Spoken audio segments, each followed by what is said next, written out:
The sound of shattering glass echoed through the banquet hall like a gunshot. For a second, the crowd fell silent. Forks paused mid-air, laughter frozen in place. Victoria stared down at her wrist where her watch had slipped, hit the marble, and cracked. She knelt instinctively, trembling fingers brushing against the glittering fragments. Across the table, her sister's voice sliced through the hush. "Oh, Vicky," Carlissa drawled, her laughter sharp as crystal. "I told you not to buy knockoffs. They can't even survive a toast." The guests around them chuckled, some hiding their amusement behind champagne flutes.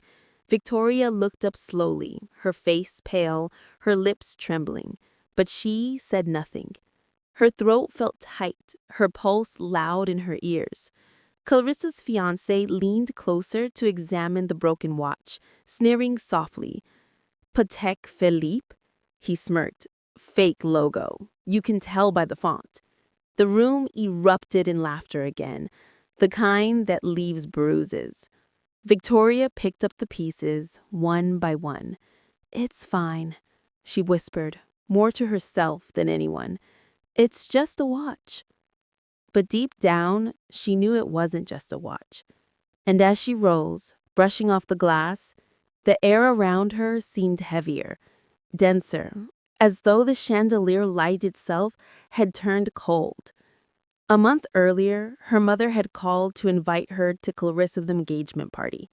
Victoria had hesitated. The wounds between them hadn't healed since their father's death 2 years ago. He had built the family fortune from the ground up, an empire of luxury boutiques and real estate. But when he died, everything had changed. Victoria, the quiet one, who spent her time sketching designs and helping him choose watch models, had been left out of the will entirely. "You were always his pet project," her mother had said coldly. "He never saw the real world. You don't know how to handle money." Clarissa had inherited the stores, the penthouse, and the family name. Victoria had been left with a small apartment and her father's old belongings. One box, sealed with wax, delivered by his lawyer with no explanation. She hadn't opened it for weeks. When she finally did, she found one item inside, a heavy, simple watch with no serial number, no markings, except the familiar colada block cross engraved faintly inside the clasp. Her father's letter had been brief. "For the one who understands time, not money." She didn't understand it then, but she wore it every day after that, even when she started working in a small design studio to pay her rent. It was the only piece of her father she had left. At the engagement party, she arrived late, wearing a simple black dress and that same watch. Clarissa had greeted her with an air kiss, her diamond bracelet flashing. "You look minimalist," she'd said with mock sweetness. "Still doing that little art thing?" "It's design," Victoria had replied quietly. Clarissa smiled, her lips curling. "Right. Design." The night spiraled from there. Smirks, whispers, the constant undertone of pity. Until the moment the watch slipped from her wrist and shattered under the lights. The humiliation burned her from the inside out. She left before dessert, stepping out into the cold rain. It streaked her makeup, soaked her hair, but she didn't care. She walked home barefoot, the watch pieces clutched in her hand. She didn't speak to anyone for days. The silence of her apartment became her only companion. But something in her refused to break. One night, she placed the pieces of the watch on her desk under a magnifying lamp. As she adjusted the gears, a faint inscription caught her eye. Hidden beneath the casing, invisible unless dismantled. Prototype 000/001. Patek Philippe, Geneva. For Mr. L. Devereaux. her father's name. The realization hit her like a thunderclap. She reached out shaking and began researching obsessively. Calls to Switzerland, messages to collectors, endless scrolling through private watch forums. Days turned into nights until finally one reply came through. A lost prototype, believed destroyed. Estimated value $600,000, minimum. If authenticated, it's priceless. Victoria sat in the dark, her father's letter trembling in her hands. He hadn't left her out. He had left her everything, but in a language only she could read. From that moment, everything changed. She sold her small car, borrowed books on horology, took online certification courses, and rebuilt her father's watch with surgical precision.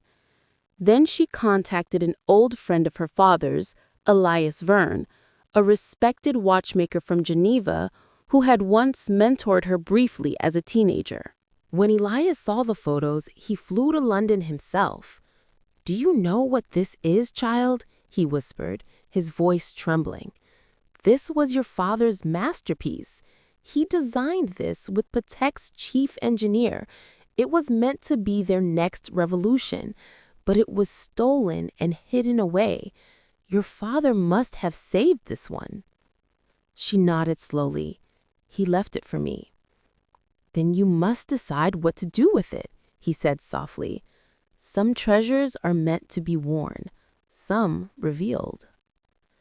Over the next months, Victoria transformed. The timid girl who once avoided her reflection became someone else entirely. She launched her own small luxury design brand, V. Devereaux Atelier, selling minimalist watches inspired by her father's sketches. Elias helped her refine her prototypes, and soon whispers spread in collectors' circles about a mysterious new designer whose timepieces rivaled Switzerland's finest. Her brand began to gain traction. She moved her operations into a quiet studio downtown, hired 2 assistants, and attended her first luxury fair under a new name. And that's where fate decided to turn again. At a gala for rising entrepreneurs, she saw Clarissa, draped in gold, surrounded by the same circle of people who had once laughed at Victoria's cheap watch. Clarissa didn't recognize her at first, not under the nameplate V. Devereaux. But when she did, her smile faltered. "Victoria? My God, what are you doing here?" "Presenting," Victoria replied evenly, gesturing toward her showcase. Inside the glass case lay the restored Patek prototype, gleaming like captured starlight. Clarissa's eyes widened. "That's the same one you called fake," Victoria said quietly. "Turns out it's a limited prototype. Only one exists." The silence between them was heavy, electric. Clarissa laughed nervously. "You're lying." Elias approached, his credentials gleaming on his badge. "He's not. I authenticated it myself. It's genuine and worth a fortune."